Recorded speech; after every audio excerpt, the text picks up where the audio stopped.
Good morning, everyone, and welcome to No Capes, the show where we talk about creator-owned comics with creators who own comics. With me today is the inimitable Dan Waters. Dan, tell everybody a little bit about yourself. Hey John. I'm Dan Waters. Currently I write Homesick Pilots for Image, and I write Arkham City at DC. I'm writing a new Cowboy Bebop comic, which comes out this month, or maybe is out already, depending on when this goes out. I've been waiting for Um, that. I've written Lucifer for the Sandman universe, a whole bunch of other things. And yeah, that's the day job. And honestly, you listed about 15 books just then that are all on the list for the show. Well, that's nice to hear. Yeah, I'm literally just checking the schedule right now. On Friday, I'm talking about Homesick Pilots. Oh, that's very nice.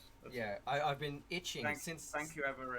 Yeah, it's going to be Oh, you Liana told me Kangas. Liana. Yeah, Yeah. yeah. That's going to be really fun. I've been waiting to talk about this book. I've been waiting for somebody to pick it since season 2 began because I It's a read little the more out first now. issue and I was just like, yes, this is brilliant. I want to talk about this. Yeah, So we have a lot of fun on that book. yeah, it has been. It's been a wild ride, and I'm loving every single second of it. So I can't wait to deep dive with Liana on that. But today's book is a really interesting one. Honestly, when I first read it, it wasn't at all what I expected. I'd seen a few people talking about it. I'm like, oh yeah, this seems pretty cool. I'll give it a go. And reading through it, it was a completely different story to what I thought it was going to be. And that was a really interesting thing. It's called Fearscape. And yeah, you said you know the folks here.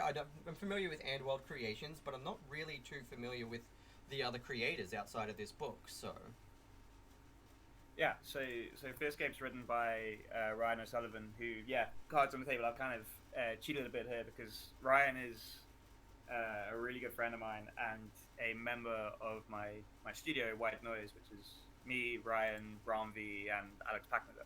yeah, nice. So we all sort of we actually, Ryan and I, probably, I think we've known each other the longest out of any of those guys, and we we were into similar things. We knew we wanted to do similar things in comics, like when we both had no credits to our name at all. And that was kind of the whole thing, which led to the White Noise, was creators with similar sort of ideas and aesthetics, not similar ideas for stories, but similar ideas of as where we wanted to sort of take comics and take our own comics. And so that's why we kind of formalized that into White Noise, what White Noise became. So yeah, I know Ryan extraordinarily well, and Fearscape is one of my favorite works by him. Um, but I think it's knowing Ryan and seeing him do Fearscape was just this thing of going like what are you doing? How are you getting away with this? This is the Yeah, most evil, like impish book I've it ever was seen it was anyone it do. it was really cheeky. Like my partner was reading over my shoulder at the time, and they were like, "Oh, what is this what is this exposition? It's so congratulatory." Like I'm like, "Yeah, no, I think this is the protagonist in a monologue." And they're like, "Oh, I hate him." I'm like, "Yeah, I hate him too, and I think that's the point." And then a few pages later, we actually get to meet him properly, and I'm like, "Oh yeah, this guy is not good people," and they set us up for how we're supposed to feel about him from page 1. I mean, yeah, it's great. It's so you see that first page. I mean, I guess like we've maybe like say like what the book is. Yeah, yeah. In Um, in terms of yeah, it's a really interesting book, as you were saying. What am going to say is, looking at the credits here, I'm pretty excited to see all 3 Wassel names, or Vassal. I'm not sure how it's pronounced. I've never heard anyone say it out loud. yeah, Vaseline. Yeah. Vassal, yeah, all 3 Vassal family members on this book, which is pretty cool. I love seeing those guys' names pop up on all the Vault books. They're doing really cool things with the editing and publishing. Um, I actually sent Adrian an email the other day to see whether he might be interested in coming on the show. Cool. I mean, Because yeah, yeah. Like so all of us did a book with Vold around the same time, um, and that was again like that was part of the thing that was right when we just formulated White Noise, and we sort of like all got together in a room, and we went like, okay, like what's everyone got coming out then? And none of us had spoken to each other, but it was like, okay, well, I got a thing with Vote. It's like, oh, you got a thing with Vote, and you got a thing with Vote, and you got a thing with Vote. Yeah, that's so nice. Those have happened entirely independently of each other. Yeah. Which was a cool thing, and it was also like, oh, okay, so Vote are clearly into the kind of thing we're trying to do. Yeah, exactly, and that's it. Like, since I first read my first Vault comic, which I can't remember which one it is now, to be honest, because I've read so many of them since I discovered Vault, they have very quickly become my favorite indie comics publisher, because they like the weird stuff, and yeah, I mean, it's fun. They're like the stuff that they get into, the horror stuff, the weird sci-fi stuff, the experimental stuff. It's so much fun. I mean, again, like the fact that Ryan got away with Fearscape. Yeah, exactly. Like, I've never read a book like this before, and I can't think of any other publisher that would do this. I do think sometimes there is this sort of idea that if something hasn't been done before in a certain way, it's always for a reason. And sometimes it's not. Sometimes it's just because no one's done it yet. Yeah, sometimes the reason is that's not the done thing, and people don't do it because, that's the general opinion. Is like, oh no, that's not how you do comics. That's not how a story should be told like that. That's not usual. And what's usual, unfortunately, stifles a lot of creative decisions. And that's why I really like what Vault is doing, because they're doing weird and creative and interesting things. And the guys here have done amazing work on this. Like, the entire team, the team at Vault, Ryan and the rest of the team here have done really cool things. So, go on what you were saying just then, actually telling people what the book is, it's a pretty short run, actually. I was surprised at how short it was. I think 5 issues. Yeah, it's a 5-issue run, and you can get the whole volume on Comixology. I'm going to link that in the description for people that want to read the book. But it focuses on this author and his journey to write his own book and his mentor, and suddenly there's some supernatural stuff going on, and there's a hero's journey, and this pessimistic piece of crap is just poo-pooing it the entire time. Yeah, I think it's about an author with literary pretensions who gets pulled into a fantasy world and is horrified. Is maybe one way of describing it, but there's about like 10 different log lines you could give. There's so many things you could say about it. None of them would even sound like the same book. Right? Yeah, because there's so many things you could say about it when trying also not to, because it is a short story. You don't want to spoil the story, and there are so many. Things. At its core, it is this sort of. At its core, on the surface, maybe it is this sort of fantasy, like very sort of Sandman-esque thing, where there is this place called the Fearscape, where all of humanity's fears live in this sort of realm, and every I can't remember how often, but every couple of hundred years, the greatest storyteller from Earth is taken through to the Fearscape to face the predominant fear of the time, whatever that may be, the greatest fear of humanity. And the story is really about when they take the wrong guy. So like that's, I think that's in some way, like maybe there's a spoiler in there somewhere, but it's so doesn't describe what the actual book is. Yeah, no, there may be the time, like I think the closest thing to a spoiler in that is that they take the wrong guy.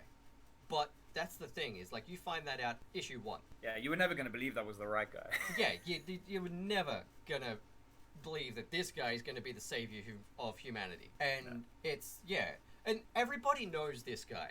This guy is such that guy. Everybody knows someone like this. He is that person who's, I'm an author. And I think it's also, it's such a skewering of a specific, I think there was so many writers, like when the book came out, like both sort of eyes lit up. Yeah. But also there's that terror of, oh my god, is this me? Like that's, I think the book's about like the greatest fear of mankind, the greatest fear of authors at least is to be that guy. Yeah, no, 100%, 100%. He's that author who criticizes everybody else's work and bangs on about how he can do better and how this is cliche and this is trite and this is twee, but hasn't written a single book himself. Yeah, it just doesn't put the work in. Yeah. So,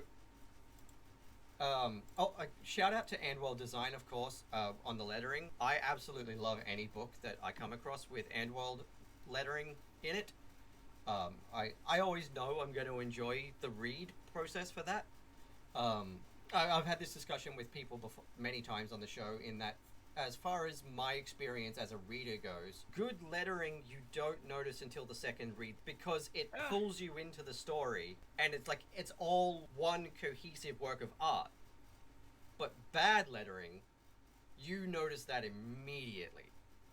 Like for myself, I definitely agree with that. Like bad lettering is it can really ruin the enjoyment of something. But I also think that lettering can be bombastic in the same way that the art can. For me, like what I mean by that is like good lettering merges with the art in a way. Like it doesn't fade into the background, but it is such a natural part of an organic part of what you're reading that like every page you're looking at is one cohesive piece of art. Yeah, I think fitting the lettering to the art is a skill. And for me, unless I'm going in purposely to look for the lettering, I feel like if I'm fully immersed in that story and not noticing that I'm even reading words, that's because the letterer has done an amazing job and just pulled you in. Like the font choices, the stylization, the coloring, the boxes, it blends so seamlessly with what else is on the page and pulls you into the story that, especially for me with ADHD, I tend to, like, I'm pulling in the whole story, but kind of forgetting that I'm actually reading words on a page, and that is a mark of a really great letterer for me, and Andworld always does that. Yeah, readability is always king. Yeah, and then I'll come back after I've enjoyed the story and read it again, and then I'll notice why I was so pulled in. I'll see what the letter has actually done, and sometimes I will, unless it's something I've read so long ago that I can't really remember it, sometimes I won't reread a book until we're on the show, just so I can experience the lettering through that lens again for the first time. And like get those impressions of like I'm looking for what the lettering is doing while we're talking. And it's often a really fun and exciting thing to figure out what the letterer has actually done. Like, I'm not about to start trying to letter any of my own comics. I don't know how they do what they do. Yeah, no. But I can sort of see what they've done, and it's always really impressive. Once you start to understand like what kerning is and things like that, then it's like, oh no, like I'm going to leave that to someone who understands that. Yeah, fully. Exactly. And so far, I've only worked with one letterer. I'm about to work with a second one on something that I've got coming up. But it was Tobin Rasicot. I don't think I know. He's worked on a lot of like. I don't know what big books he's worked on. I think Vault just announced something that he's on actually. Oh, cool. But he did the lettering for my 2 short comics that I put out last year. And he does a great job. He's really, he even came up with like a little title logo on the front page for both comics. It was just so cool, and he worked so fast, and it's really cool when you meet people like this that are collaborators that can work flexibly to your limitations too.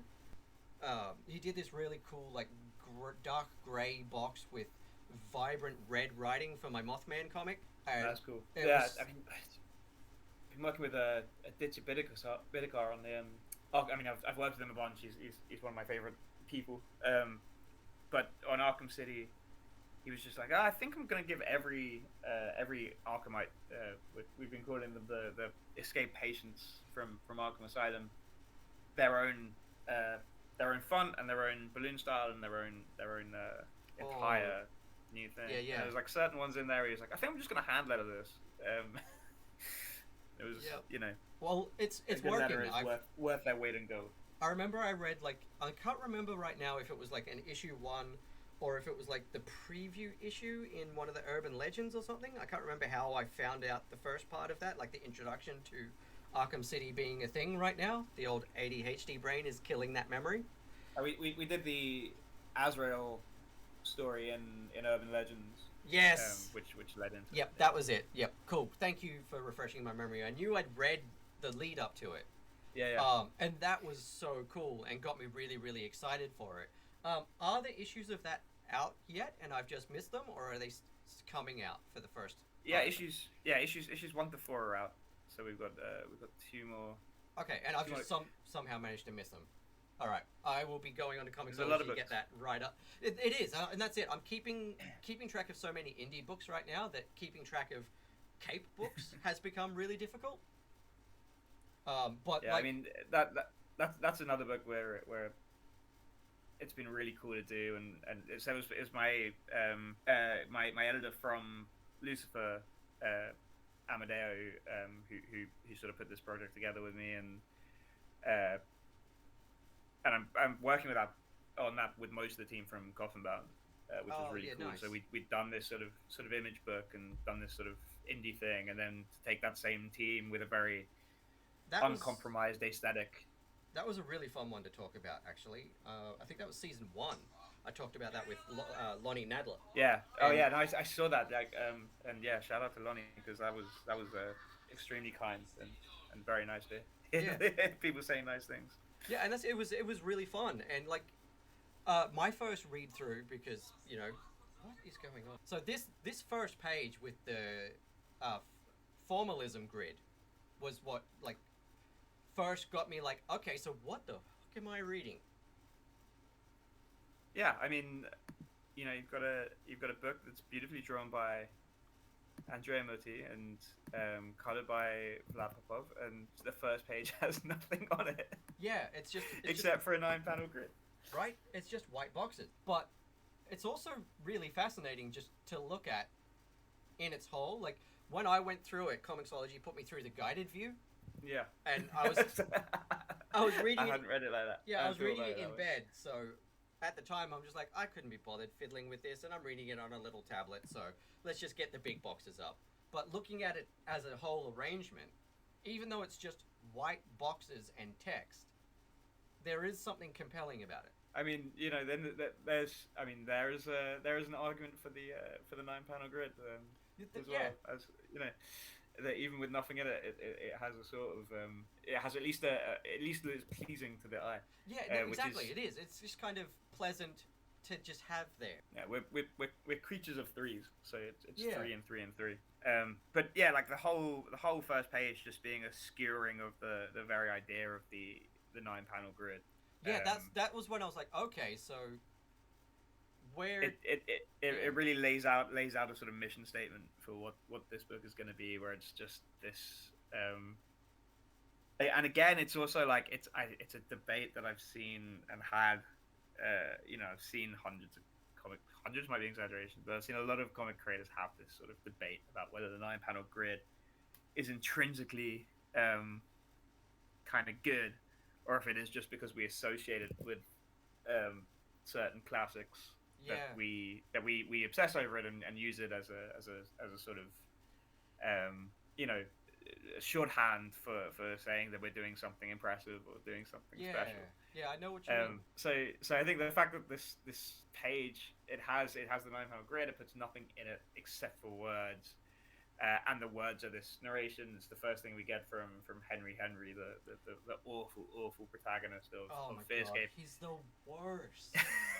But the fact that you can also immediately tell that he's the worst, because everything he sort of says is like he's making this point about the 9-panel grid, and like I said, I've had this discussion with people, and I think there is this underlying anxiety with stuff like this, where you're like, oh, I do stand by it, the 9-panel grid being a thing that really just works and is really like useful. But maybe there is this like underlying anxiety. Maybe it is just because I think it makes me look good or whatever. Yeah. So the fact that he's sort of saying that out loud, he's sort of saying it's a load of crap. But he's saying it in such a way that we absolutely do not. We know immediately that he's just the worst. Like, have you watched The Good Place? Yes. You remember that guy who just like turns up because he wrote and does the book release? Yeah. He's that guy, except really posh. Yeah. He's that guy, but British. Yeah. And like on that note, like this is actually my first time seeing. I'm on the first page now of actual art, and it's gorgeous work. But this is my first time seeing it in this context as well, because again, I read it in guided view, so I'm only now actually getting to see all of the things they did with their panels and gutters and stuff on this page, and I love it. I love how they've only lined some corners, like the two corner panels on the bottom don't have borders on the bottom and like the left hand edge, but the rest of the panels do, and it doesn't seem, like that doesn't seem like it's a forgotten thing or an accidental thing. It's obviously a choice, and it feels really nice. Yeah, I think it's sort of softening the bottom of that page as Henry talks about how much he loves this guy. Yeah. Which then quickly changes. Right, yeah. He is. He's that guy. He's like, oh, yes, you're my best friend. You're my best friend. Oh, you're not going to do what I want? You're dead to me. Just how, like, immediately you've got this narration, which is just switched from telling you one thing to telling you the other. It's the most in-your-face, unreliable narrator right. that you could ever have, and he is immediately insulting your intelligence as well. So again to talk about the audacity of this book, between pages 2 and pages 3, the narration insults you. Yeah, right. If it wasn't for the fact that I had read so many other Vault books, and honestly, so many of your own books that do a lot of really interesting things with the writing and the dialogue, my first instinct was, what the fuck? But I very quickly was like, no, wait, they're doing a thing. You can tell they're doing a thing here. Give it a couple more pages. Yeah, I mean, I think it tells you, it's that sort of thing where on the it insults you in the words, but also it's showing you what it's doing. Like, yeah, it's showing you that, well, actually, like, he's insulting you. Mm-hmm. We're not. Seriously, we're not. Just wait. It's great. There's this really interesting, because he continues to do it all the way through the book. He does. There's a great page where Henry starts talking about like literary readers versus casual readers. Oh, yeah, and then he says he's going to try and get rid of the casual readers by only talking to the literary readers, and so only you as a literary reader will not. You'll be able to read this page, but the casual reader won't be able to. Yeah. And then the dialogue balloons are all like pretty much blank. Yeah, he does that weird formalism thing himself again. Again, it's just he's so good, and it's just this thing as well of my and I feel this is more and more true as as the more I write and the more I get into writing and things. That really what storytelling is all about, and like voice in storytelling is all about is sitting down with someone and telling them a story, which sounds like it's like, well, yeah, no shit, but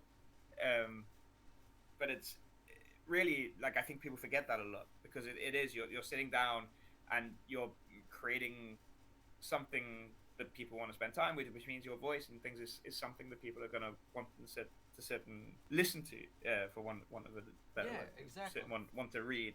So if you can sort of get people on side in that kind of way, then they will sit, and they will they will want to be there. They will want to engage with your story. And this book just goes totally the other direction. It just goes, throws that out the window, and just goes like it just tells, just narrates itself with this utterly gleeful, horrific thing. But again, you're compelled by it, and exactly. Like, this guy made me so mad, but I had to keep reading, because I'm like, you couldn't possibly be the main character in this book and get a happy ending. Yeah. Are we talking spoilers yet? Are we at that? No. Like, seriously, I'll do the thing. All right, so if you haven't read the book, we're only like 3 pages into the art, but we've talked about a lot of what the story is. If you haven't read the book, bugger off and read it on Comixology, or buy it from Vault or your local comic shop, whichever one you can manage. I'll link a couple options down below, and then come back and listen because we're gonna get spoilery. Fair warning. Go read the book. Come back. Spoiler territory. All right, let's do it. Yeah. So it's hard to talk about without wanting to talk about all the spoilers, because he starts terrible. He starts as a terrible person, and he gets worse and worse and worse. Yeah, he like, does. He gets so much worse. It's like so much worse. Like the whole beginning bit is about him becoming a plagiarist. Yeah, and even like an example of him starting out shit, you know, like this confrontation with the tigers. Yeah. And he's all like, "Oh, only a coward would walk by sans riposte." And I'm like, "My dude, body language." He's like, "Body language is like any form of language." Oh yeah, so you pretending not to be scared, but being too scared to actually say anything to them really makes you a big tough guy. Yeah. It's like he's self-delusional, but you also know that the self-delusion doesn't run that deep. He knows right? It's awful. Yeah. But he does nothing about it, yeah. and he gets worse and worse. Like he starts as a plagiarist, and to that point of the story, like that's where the stakes are. It's like oh, you're terrible. You know, it's a book so far about the literary world. Yeah, so he steals someone's novel. Yeah, he steals the novel of a dying man. Right, exactly that. Not even just a plagiarist, like a burglar, a thief, and a plagiarist. Yeah, he steals the novel of a dying man, and then he progresses from there to murder and to and a hypocrite. And a hypocrite. Because he spends the first part of the book, and even once he's got the manuscript, spends the next part of the story trashing this author's work and this kind of fantasy novel. To justify fixing it. Yeah. Yeah, and just trashing, casual fantasy and young adult novels and blah, blah, blah. And then that's what he steals and publishes. Yeah, like, again, it's he's the worst. He is. Oh, I've met some villains, right, in these comics. I've read and met some villains this way. Never before have I wanted to reach into a book and shake someone so hard. Yeah, I mean, I really think it's a really interesting and bold sort of thing, in that it's like, yeah, like we're totally used to anti-heroes and to sort of even at this point to villains as protagonists. Like there's nothing new about that, but in comics at least, the tendency is for them to at least have this some kind of redeeming characteristic, whether they are whether it's just that they're like cool and we like watching them do cool and evil things. Right, they're usually likable in some way. Henry doesn't even have that going for him. He's just trying to save his own skin. Yep. And I guess the fact that he's eternally out of his depth at every turn is something which we can at least get hold of in terms of him being that's the closest he gets to being understandable, at least, or likable. Honestly, I think a big driving force behind, at least for me, reading this book was Schadenfreude. Like within a handful of pages, I despise this little prick. And I had to find out what happened to him. I'm like, he's got to get his uppance at some point, and I need to know how. I guess there's an element of the morality tale to it. Yeah. He's kind of Faust. Yeah. But his hubris is there, like, right from the get-go, and it just keeps going. And the fact that is told in a way that makes it compelling and it stays funny. Yeah. And I just think it's so well balanced. It's such it was such, again, like, I think it's a dangerous book in many ways.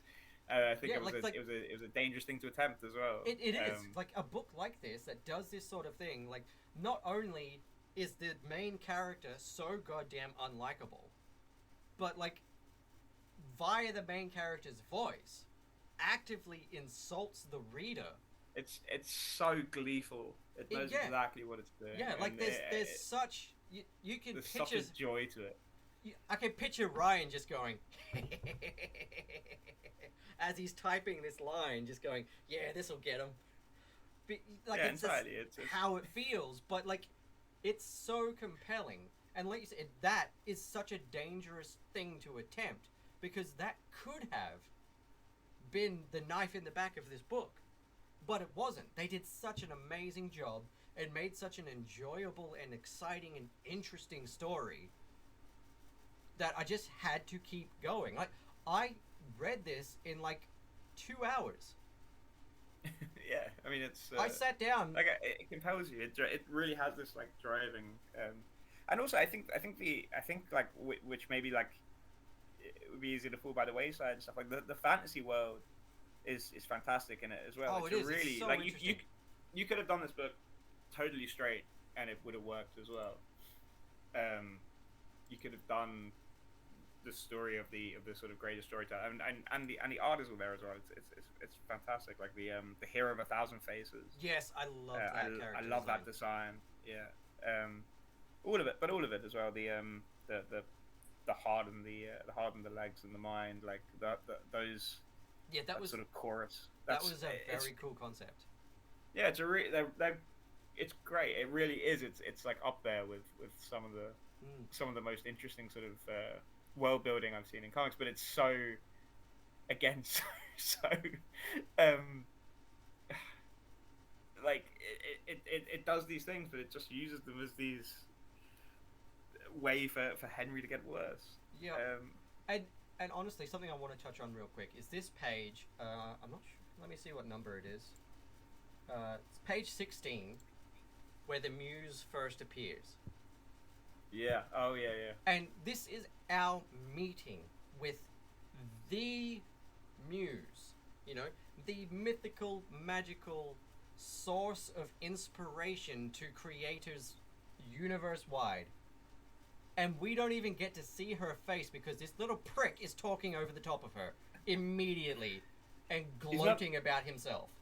He's not only talking over her. He's the caption that's over her face is no words could express her beauty in that moment. Right. Which is fantastic because we're in a medium which doesn't need the words to express her beauty, and yet he still won't let the art tell us. Which again like it's breaking all these storytelling rules about show don't tell and all this kind of stuff, which I have opinions on as well, but I'm not sure that's as much of a thing as people think it is. But I know what you mean. It breaks it in this fundamental way, which is like you do not put caption boxes over characters' faces. That I do agree with. Except in this case, like it's you know when we talk about the sort of page being, you know, a ideal comics page being a symbiosis between letters and the lettering, the art, and the writing itself. This is a very different way of doing that. It is, and it really underscores the arrogance of this weaselly little turd at every time. Like, they move into the Fearscape, and she's trying to tell him about this incredible thing that he's seeing, and he's just like, yeah, no, you don't need to listen to her. She's full of shit. I'm gonna tell you what I think.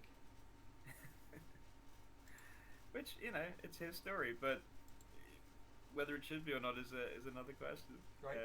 And this one line as well, peer review. My old foe, it followed me even here. I'm like, that just goes to show the person he is and the writer he is. Like that. Yeah, that but again, line encapsulates but again, it. that's one of the that's one of those lines where it's just like that's writers. It's such a skewering of what we do. And you know, I mean, in some ways he's not wrong. Like, peer review is terrifying. I've shown a few people some of my pitches recently, and I'm just like, it is. It's scary, but it's one of those things that you need to get better. So again, it's Henry being the kind of guy you just won't have with it. Yep, and that's it. He's better than that. He dodges it. Reminds me, there's a bit in Waiting for Godot, where Vladimir and Estragon are trying to kill time because they decide they're going to insult each other. They're just going to have this insulting contest back and forth, and they're calling each other like rat and snake and all this kind of thing. But the culmination of it is critic. And it's I love it because it's just this one moment in the play where it is clearly this wink and nod to the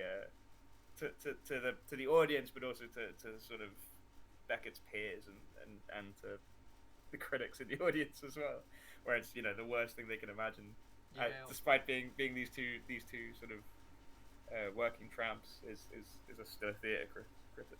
Yeah, I love that. I loved this too.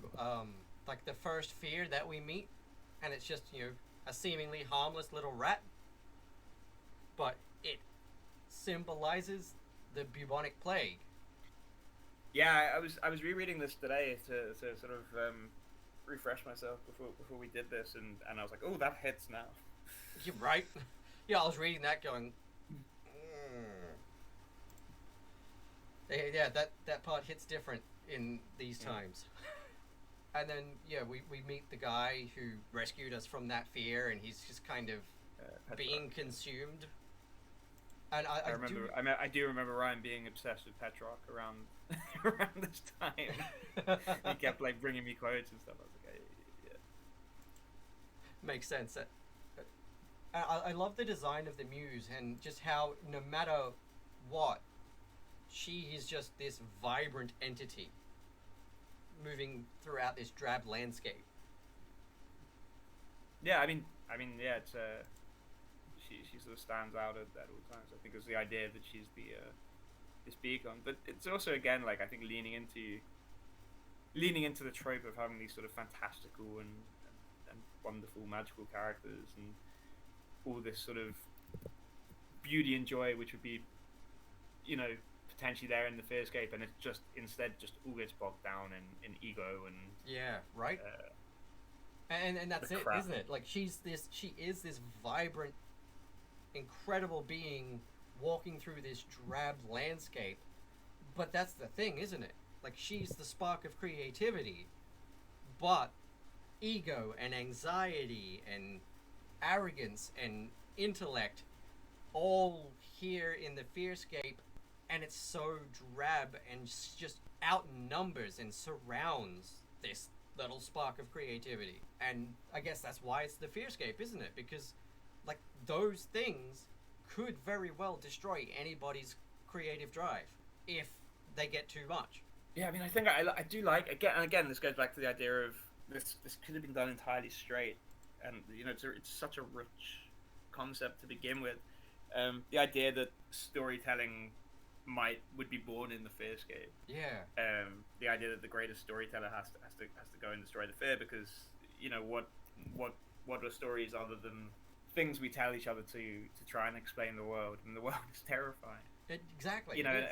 It's that sort of thing of the first sort of like myths and things where people sitting around and trying to explain to each other like why they were there and why the earth was there and why the mountains were there and why the sky was blue and all of these that's what stories were born to do. Yeah. To make us feel better about everything that's out there in the dark. And so the idea that these great storytellers and the muse and all of that it exists really against this backdrop of the world of fear. Like that's a really rich idea as well. It is. And I've just noticed something really fascinating that I didn't notice on the first read through, but with the context that I got from having read the whole book now about the heart, the mind, the triplets. Go back and look at the first page where we meet the tigers for a sec. Just have a look at that panel and have a look at the tigers, and then go back to that page where you first see the triplets in the bottom panel. Yeah, no, they like, and then there's them on the next page again after that immediately. But I was just looking at it. I was like, something about them looks really familiar here, and it's that they're mimicking the stance of the tigers in that first meeting. They're right there. They're right there from the beginning. Yeah, they're almost in exactly the same pose and positioning that they were in the street just sans beer bottle. Yeah. And then, bam, it flips through to them surrounding Jill. But we don't know yet that the tigers and the triplets are the same. But also, we don't know when the triplets became the tigers, because they sort of said that, they escaped at that certain point in the story. But in the same token, it's more metaphysical than that. And they said there is no real way to separate them. Like, they possessed the tigers, but they also simultaneously have always possessed the tigers, even though they didn't go and do it until after they met Henry. Linear time doesn't matter in stories. And it was just really, like it was really interesting just reading that page where, like, he asked them, like, okay, so were you always them, or have you only just become them? And they sort of explain how that doesn't matter. Yeah, like, no, that doesn't apply. It's always a point of view as well. Yeah, and I love how we don't actually get to see the fear in that first part as well. Like, they purposely leave it white, and then he gives his pompous explanation for why he's not letting us see the fear yet. Yeah, it's again like the Muse image. It's him trying to use words to sort of override Henry, not Brian. Trying to use words to override the images and trying to muscle out the actual world in favor of his version of what it should be, because he thinks he can describe it better than what it is. Right. And I love what Ryan did with this book, in that, and this is big spoiler territory for anyone who hasn't read it yet. In the end, it turns out that Henry was abused as a child by Arthur. But that's not used as an excuse for Henry's bullshit. It's not used to wave it away and make him suddenly sympathetic. It's like, no, this thing happened, and in some ways, it is responsible for who he is today, but he is who he is and chooses to be who he is. So in the end, because there's a lot of stories that do that, like they have this evil character, they're bad, and then, oh look, they were abused as a child, either physically, mentally, or sexually, and that makes them sympathetic now, and you can't be mad at them. It's not their fault. And it's not that cut and dry. Yeah, I mean, again, it's a book about cruelty. Yeah, it's a book about really cruelty and trauma. And in the end, my takeaway from it was, like, in the end, him becoming the greatest fear is kind of symbolizing that mankind's worst fear and greatest danger is unresolved trauma. Yeah, I mean, because that's all he is. Yeah, I mean, like, that's the whole thing to like dig into there. But I think it's about cruelty and the. Sorry, I know what you mean, because but for me, he is cruel.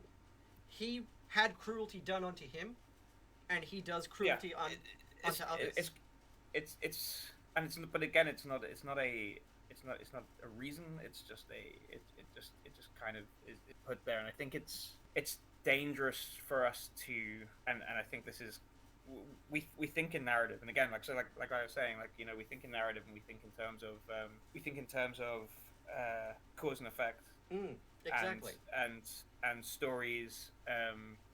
We think in stories, and like I was saying, stories were a way for us to explain the world around us. But it also leaves us with this sort of tendency to go, oh, okay, so now we know this thing about this person. It explains everything, and explains who they are and why they do what they do.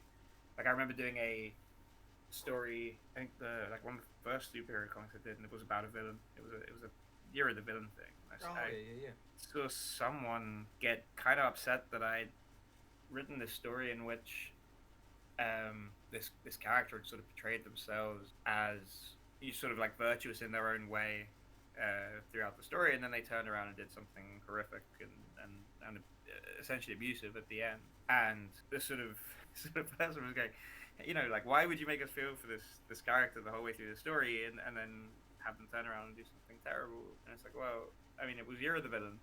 Yeah. First off. Yeah, for one, it is a villain comic. But also, that's, I think we also get into the danger of this idea that when someone does something really bad, or something really bad is revealed about someone, that's who they are all the time. That's who they were, like, fundamentally underneath. So it's a lot of like, oh, they like sort of show their true colors, or they revealed who they are, and the idea that everything else they ever did was all a front. Like, anything good they did, anything kind they did was a front for that. And I don't think that's really how people work. I think people are capable of great kindness and great cruelty all within the same breath. Exactly. I think we contain multitudes, and we also contain contradiction. Yeah. And and again, this isn't a way of saying we should justify or let slide any cruelties or anything abusive. I just think that the mindset that people are all the way good or people are all the way bad, which again sounds reductive, but I think it is quite easy to slip into. Yeah, it can be. It puts us into dangerous places, because it puts you into, Yeah, if you can't see that someone can turn around and do something terrible because they have, it's not necessarily they portrayed themselves a certain way. They can do good things as well, but then they can still turn around and do something terrible. Yep. So yeah, again, I don't think it's necessarily always about direct cause and effect. No, exactly, and that's it. Stuff can be two things. A good person can still do horrible things, and not necessarily knowing that what they're doing is horrible. And that's why I liked this. I think they can do it and know it as well. Yeah, exactly. Yeah, exactly that. Like, bad people can do good things. Good people can do bad things. It doesn't mean that, like, if a really terrible person suddenly does... I can't remember the exact example, but a little while ago, one of the various billionaires donated a certain amount of money to a really, really positive thing. And I'm like, yeah, sure, that's a good thing. But online, everyone was talking about how this person is suddenly a really, really good and kind and amazing person. But historically, their business practices, their company, etc., responsible for terrible things. It's like, no, one good deed doesn't absolve a bad person of being bad, but also one bad thing doesn't absolve a good person. It doesn't mean a good person is completely bad, but also people can change and learn and grow, and like, being good is a choice when it comes down to it. Like, people are born with things that they learn from their family and their backgrounds. You're not born good or bad. You're a neutral slate, and honestly, like you said, like, no person is inherently completely good or bad. And I really like the way this story explored that and showed that, like, yeah, Henry had something really, really, really terrible happen to him, but also Henry himself doesn't even justify his actions by using that as an excuse. Like, no, it's not. Yeah, it's all presented as tragedy. It's all bad. It's not catharsis. It's not catharsis. It's not excused. It's not resolved. Exactly. It's tragedy.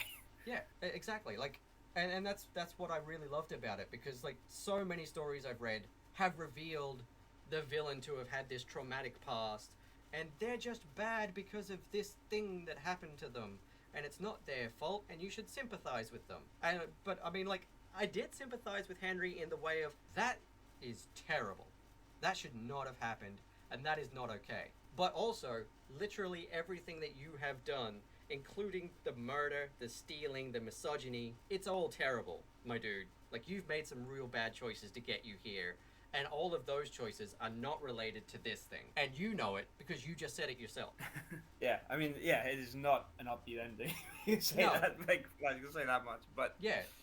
But I really appreciated that even this guy who is terrible and self-centered and tries to explain away all of his bad behavior with random excuses, even just says, like, oh, you thought that this was going to be a story where suddenly this thing is revealed and now I'm a changed man and I can be absolved and I expect you to sympathize and pity with me? Like, no, I am not defined by that, blah, blah, blah. I was like, well, you're a little bit defined by it, but I see your point. Like, you had this terrible thing happen to you, but you've also made the choice to steal this guy's manuscript. You've made the choice to murder the muse. Yeah, like, it's a fundamentally sad moment. It is. It's sad all around. But I loved seeing that it didn't absolve him of the bad choices he has made as an adult. And that was a really cool, because it's complicated. This sort of stuff, this sort of traumatic past and adult trauma, generational trauma and stuff like that, it is complicated as hell. It is. I mean, we don't really understand it. I think Exactly. Yeah. That's it. Like, it's even today's psychiatrists and psychological help and stuff still doesn't get everything about it. It's a complicated and tricky field to navigate, and it is tricky to write about. It's part of the brain. Like the thing that we're all using to observe the universe and to observe ourselves, and it's the one thing that we'll never really understand. Exactly. And that's what I really liked about this. Like, it presented this tale of generational trauma and also just all the horrible things he's done, and this fantasy tale, and interwove them all. And it was a really compelling story. And it also it did show that, like, stuff isn't black and white. Like, stuff is complicated. All stuff. Story, trauma, interpersonal relationships, it's all complicated and messy, and it doesn't always end happily. Yeah, I mean, it's presenting you as something, and it's leaving you, despite how Henry has tried to lead you throughout the entire story into his way of thinking, and trying to keep you on side, and he's literally apologizing to you as he's murdering the muse, and right. All of that stuff. It does all of that stuff, but really the story itself is just kind of presenting you with, like, here is this man. It isn't telling you what conclusions to draw. I mean, he's terrible, but like at the very end, it doesn't sort of tell you there's a good thing that happened, this was a bad thing that's happened. It's just a thing that happened. It's just a thing that happened. This is just the how story. It's how the world works. Exactly. And that's it. Yeah. This isn't necessarily a shiny gold happy thing. It's not a black pit of despair, but it's not pure evil. But this is the story of this thing that happened, and we're presenting you the facts of the story. The facts of the story is this guy had some tragic stuff happen to him. He had this amazing opportunity to improve himself and become a hero. He also did this terrible thing of plagiarizing this man's work, and then chose to squander his opportunity and become the villain. He had the opportunity to save the world, and instead he chose to attempt to doom it. I think he wanted to. I think he thought he could, didn't he? He thought he was going to be the prove himself. But the amount at which the man is lying to himself throughout the entire story is right impressive, if nothing else. I loved the. I've got it up on the screen at the moment. The scene where he had to stop and rest, and the muse is trying to be understanding, and suddenly the toxic masculinity cuts in. He's like, "No, I can do it." And then on the next page, he's like, "I've skipped past the asthma attack that I had immediately, but just for the sake of speeding along the narrative, not because I'm embarrassed about it or anything, but yeah, in the sake of narrative cohesion." That's the one. I mean, the narrative where you're not this sad little shell of a person. That's it's brilliant, and the artwork as well. Again, like this scene here where he's meeting the light, and the inking and the shadows. I love it. The first fear. Yeah, and it's like a really great concept. The idea of the first fear is the light. It's the light of being born. Yeah, it's the first thing you see as a human, and that's it. Of course you're gonna be. Yeah, of course you're gonna be scared. You weren't really aware until this moment, and suddenly everything's bright and noisy and smelly. And so the first thing that a human being has to do is overcome fear in one way or another. Yeah, it was a really incredible point, because that is the truth of it, isn't it? We're born into fear. Screaming. Yeah, we're born screaming into an unfamiliar world of sights, sounds, and smells that terrify us. And then we have to adapt. And it's just really cool. And I love how, like, he assumed, because, I'm a serious, morose writer, and I've lived in the dark my whole life. I can handle the dark. Like, yeah, maybe you can, but that's the point, isn't it? You're lying to yourself. Because that's not the truth of the matter. It's not the truth of the fear, and it's also not the truth of him. If he was left alone somewhere in pitch blackness, he'd probably be terrified. I mean, the sort of cowardice he has. I think the fact that he's genuinely too scared to actually begin his own novel because he knows it'll be subpar. Yeah. Which again, I think fear. I think fear is the biggest thing that people mean when they talk about writer's block. Because the idea of sitting down and producing 10 pages that are all terrible and have to be thrown out is a very common and very painful um, experience, and it is, I think, the thing of that generally what separates professional writers from people who don't want to do that is the willingness to go through that, because it's this little ego death every single time you sit down and you write something terrible, because you're struggling with it you struggle with it. I think eternally, you hear enough sort of masters of the crafts talk about the exact same sort of struggle, and I think that's what writer's block is it, like, for the most part, there's different sort of things, but it's this sort of thing of this idea of sitting down and actually producing something, and the idea that what you produce is going to be subpar because you are not feeling inspired and you are not feeling like the words are going to come easily, and therefore you create no words at all because that is easier. And I think that's what makes writing as a craft. It's such a joy and so fun, and it's the best job in the world, but it is taxing because you have to deal with these little fears and these little ideas of, you're never going to write anything good ever again. That's every 100%. every single day. Yeah. So I think that is the maybe the core cowardice of what Henry is this idea of a writer who doesn't want to actually write because he's too scared. Yeah, he's terrified. Which is also totally understandable, but then don't go around telling everyone that you're a writer and that you're working on a novel that you haven't written a single Kafka page of. everyone. Yeah, quoting Kafka at everyone and espousing your greatness. And honestly, that was a big part of why, until the year before last, that I called myself an artist, not a comic creator, because I hadn't had the chance to do any sequentials for a very long time because of various things putting projects like that on the back burner. But also, I didn't know how to write.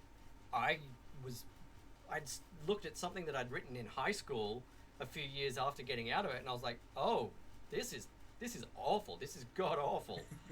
And it wasn't until I sort of started doing more in the way of like reviewing comics and doing this show and starting to draw more pin-up style stuff and worked with Frankie on this little anthology and started feeling more comfortable in the world, that fear dissipated. Like, I started writing a graphic novel that I'd like to create in the next year or two, like 5 years ago. And I realized I started writing it, I was going really hard, then I was like, oh wait, if I'm going to draw this myself, why am I writing a book about a dog that is anthropomorphic? I don't even know how to draw a normal dog. And so artistically, I had that fear kick in. I'm like, okay, well, I'm going to have to put this down until I learn how to draw these things. Yeah, I think the exact same anxiety exists for artists as well, where it's again, it's a creative thing. You're constantly just committing to choices. You're putting one line after another. You're putting one word after another. You're choosing an angle. You're choosing a pacing. You're choosing all of these things, and sometimes you'll get it like bang on, and sometimes you won't. And there is this anxiety that comes with having to make those choices all day long. But I also think that that voice, to go back to that, we were talking about like right at the beginning, like voice comes from what you can't help but do rather than what you choose to do. Exactly. It's all the stuff that you fall into. It's your ticks, it's your themes that you're interested in. It's your style becomes the bits of you that aren't everyone else, and therefore those are the things that you can't help but do. Exactly. And again, I think Fearscape is that, at least in the writing, it's Ryan all over. It's very much his style. It draws on all his interests, and he's a big Nabokov fan, which I don't think is probably too much of a surprise if you read Fearscape. But the fact that he utilizes that in a way, the sort of Nabokovian unreliable narrator, and uses that in a way which is uniquely comics is just great. And I couldn't imagine anyone else having done that. Yeah, no, that's it. I've never read anything like this specifically, and I'm so glad it exists. for that reason. Exactly. And that's it. And yeah, that's the thing you say. Like, voice comes from the things you can't help but do. And honestly, what I found really interesting, literally just thinking about it while we're talking right now, is that D&D is what helped me become a comics creator. I've wanted to be a comics creator since I was a kid. I started playing D&D in 2018. I had to start making split-second choices on what this story was going to be and how it was going to be. I started live streaming my games. I didn't have time or opportunity to second guess myself while I was DMing those sessions. I had to commit to that story. And I've just realized that making those choices and just letting what I think is going to be fun and interesting and a good story flow out in those moments helped me overcome those fears as an artist and a writer. Yeah, I mean, D&D is I mean, particularly with the comics, I think is a good analogy because it's got this sort of jazz element where you have to riff with other people and you have to build off what you're already doing, and you have to improvise. Comics is quite like that in that it's collaboration, but also if you start doing monthly comics, then there is this sort of thing of like whatever has come before is set in stone because it's already out, it's already on the shelf. So you can't just sort of turn around and go, oh no, it would have been better if I'd done this scene, you know, earlier. Which you can do if you're doing a graphic novel, you can do if you're doing a novel, you can do if you're doing a film. You can go, oh yeah, like I should have done that sort of 3 chapters ago, or you know, and you have to just learn to build off of what you've already done. And there's an anxiety that comes with that, but it's also this really fun, joyous thing because that's also, you know, you can head off down the wrong direction a bit, and then you can course correct, and you're creating story in real time. And again, I think that goes back to that's how stories were told the first time.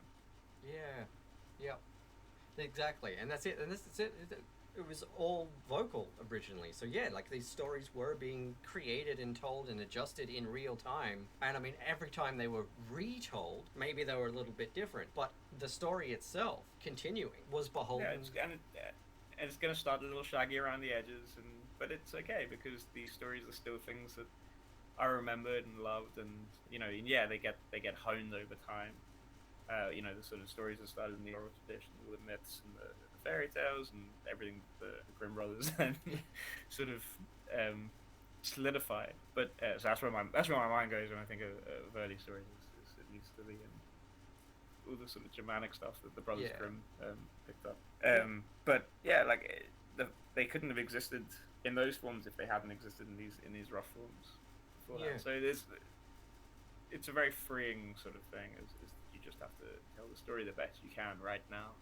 Yeah, exactly. And honestly, like that's my advice. If you're like me and really new to actually writing and creating comics, I've been a reader and like paying attention to comics and talking about comics for a long time. But as for actually writing and creating them, play some D&D, but specifically DM, or play whatever system you want. Just play a TTRPG with your mates, but actually step into the GM's chair where you are kind of forced to adapt and adjust and improvise and be present in the moment and just tell stories in a setting that is safe and comfortable. You're with your buddies, you know, but you still put under that exquisite pressure of, I don't have time to sit down, stop, go silent, and think and write what's going to happen next. They just rolled a 17 on perception, and I have to come up with what they've just seen. I didn't have a plan for this because I didn't create a map for this section of the woods that they've decided to fuck off into. And you've got to create those stories. And it's like a new oral tradition of storytelling. And it is the thing that, like realizing it now, it is the thing that changed me and helped me not be afraid to start writing again. And then this show and talking with people like yourself and learning what you think about the craft and things that you do is what has helped hone me into a position where I don't know if I'm a good writer or not, but I'm comfortable enough to actually show people my writing and actually make the comics and put them out into the world. I'll be a good writer in 10 years, probably. I stay positive. Yeah, I think Yeah, I mean, it's you know, writing is on one hand it is a craft, and it can be learned the way any other skill can be learned, and it can be studied. On the other hand, every new story is going to try and twist itself into some unusable shape, and it's Yeah, going to require a fresh approach, and it's require you're putting together all of these factors, which can just spiral and spin, and you have to predict it, and you have to utilize it, and you know you have to speed parts up and slow parts down, and you know something might work because of something, and then you have this total blind spot, and it will you know derail the whole thing because you've you know written it the same way you've written 100 stories, but you've written 100 sort of happy stories. Now you're writing one that's dark and miserable, and it suddenly turns out that your like the style that you've worked in all this time just doesn't work for that, and you haven't noticed, and it's you've just created something terrible. If there wasn't all of these factors, you know, then Hollywood would knock out banger after banger after banger. But even they don't, even though they've got all the money in the world, yeah, and all the exactly. research in the world. There are so many factors at play that no one knows if it's good until it's done. Exactly. I suppose that's probably the only other piece of advice that I would give as an early starting writer right now is show your mates and show them early. Soon as you get that first draft done, search even halfway through, show people, get other people to give you input because you are so close to the thing you're creating that, like you just said, it could turn out that there's a plot hole or a blind spot halfway through somewhere that just blows up this part of the story and you're going to have to change it. And I don't know about you, but me, I would rather know that before I've spent a very long time polishing and perfecting and completing my manuscript, only to find out I that. mean, yeah, I mean, yeah, the thing with the first draft to put it in a drawer, Yeah, and don't look at it while your eyes are still fresh because you can come back and you know a week, a month, 3 months, 6 months, exactly. and suddenly you'll see it as this totally. It feels like it's written by someone else, and it's always easier to critique someone else, and therefore once your work feels like it is someone else's, you can suddenly see like what's wrong with it, or you can see what it needs. I had a quite a nice experience recently where I revisited a story that a pro story I'd written, which I couldn't get past what I thought was the sort of 2/3 mark. I knew what I wanted to happen, but it just something was just not working. Everything I tried didn't quite click, so I put it away, and I came back to it. I think about 6 months later, and I realized it needed one paragraph, and it was almost finished. It just Yeah, needed like one paragraph at the end to finish the whole thing. But because I was trying to like build it out and make it this bigger and longer story, it was you know it wasn't working because it didn't need all the things I was trying to do. yeah, yeah. I get So exactly what you mean. that's one of those experiences where you know it's like oh I need to do less work, which is very rare. Yeah, that's always a nice surprise. Um, yeah, I was a similar thing with me the other day. I'm working on a pitch with Matt Harding at the moment. We're talking about an anthology pitch, and so I went back to visit some stuff that I drafted for that anthropomorphic dog story, and I was able to look at it and go, "Ooh, okay, I got to work on this, and this." But otherwise, this actually isn't horrible, and I don't have to do that much work to make it what I want it to be. But when I wrote it back then, I'm like, oh, this is going to need so much work. And yeah, no, I looked at it. I'm like, oh wow, this is obviously written by a very new and young writer. But the core of what I wanted it to be is there, and now I feel like I have the knowledge to fix it. Yeah, that's also a good reason not to throw things away.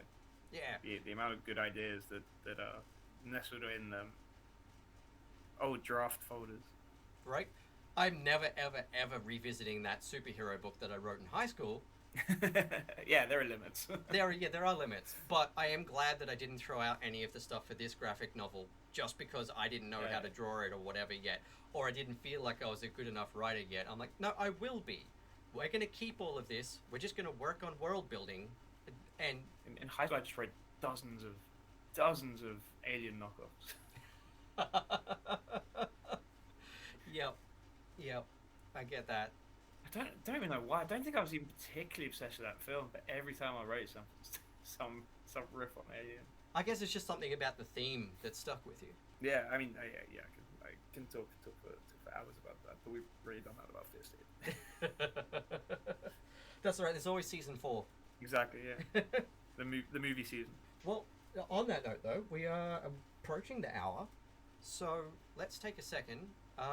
Recap. What have you got coming out at the moment, or is out right now? Out right now, we've got 2 volumes of Homesick Pilots, Volume 1, Volume 2. That's how they're normally numbered. Issue 11, which kicks off, I guess by the time this comes out, it will be out.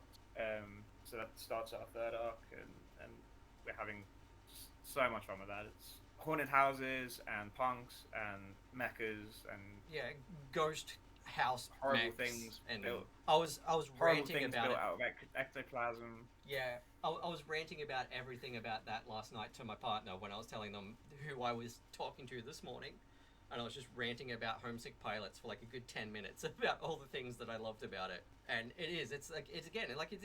it's almost super heroic with some of the themes that come in, but it's I mean, we're playing with stuff. Exactly, like it's hopefully it gets into that weird shit that I love, and I love like modern, interesting supernatural stuff, and that's one of the things that I love about it. Is like it's not just a ghost story. It's not just a, young person suddenly becomes a hero story. It's not just anything. It's a really interesting twist on a lot of stuff. And you all can hear me rant about this in the next episode with Liana, because we're going to talk about this comic for an hour. But I love it, and if you don't want any spoilers, go read that one now too before you watch the next episode. Yeah, well, thanks. Yeah, it's very kind. Like, yeah, we're having a blast on that. Other than that, we got Arkham City issues 1 to 4 already out. Like maybe issue 5's out by the time this is, which is my book about the Arkham inmates that escaped the explosion of Arkham Asylum, and the surviving psychiatrist who's trying to round them all up and keep them safe. And we've got such a cool cast in that book. We've got the Ten-Eyed Man, who we've sort of reinvented, and we've got, I'm trying to remember who's on the cover, so I'm not just dropping spoilers. We've got Solomon Grundy.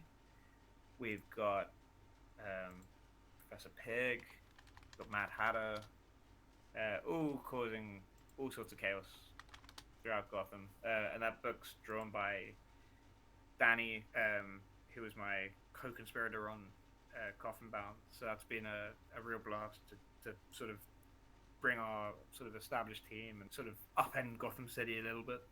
Yeah, I'm really looking forward to catching up on that, because I've really enjoyed that Azrael story, and I was actually really looking forward to the Arkham City books. I can't believe I have... Well, no, actually, with my ADHD brain and time blindness, I can completely believe that I've gone this entire time thinking that it wasn't out yet, and that it's been way longer than I thought it was. Yeah, I definitely know that feeling in terms of things either seeming to take forever to come out or suddenly being done. Yeah, and that's happened to me a bunch of times. I'm like, oh, I see an announcement. I think it's been 3 weeks and the thing's not out yet, and it turns out it's been 6 months and it's finished. But I mean, it's I guess good we're in a used way. to waiting for things. Yeah, exactly, and it's good in a way because it means I've got all of that to catch up on. I don't have to wait. And where can people find you on social media? I'm at DanPGWaters on Twitter and Instagram. I'm more on Twitter, generally speaking. We're not even that too much at the moment. But yeah, no, that's where I'm at, and that's where my announcements and thoughts and breakfasts can be found. For anyone that wants to go follow Dan, I will put links in the description below so that you can follow up on that. I'll put links to all those comics that were just mentioned in the description. I recommend all of them. I think other than the new Arkham City, I don't think there's any that I haven't at least read one issue of. And yeah, they're all good. Go read those. And tune in for the next episode with Liana Kangas when we are going to talk about Homesick Pilots. I've been really excited for that one for a while now to talk about. So that's going to be a super hype episode. And Liana, who does really high energy, cool art, is going to be the perfect guest to talk about that book. So yeah, go check that out. I'm very flattered that you picked the book. So yeah, I'm looking forward to that. Yeah, it's going to be really fun. And of course, as usual, if you like what I'm doing here with No Capes, if you like what I'm doing with the comics I'm creating, my D&D stuff, you know, whatever I'm doing, like, subscribe, share, follow me on the socials. My socials will be down below.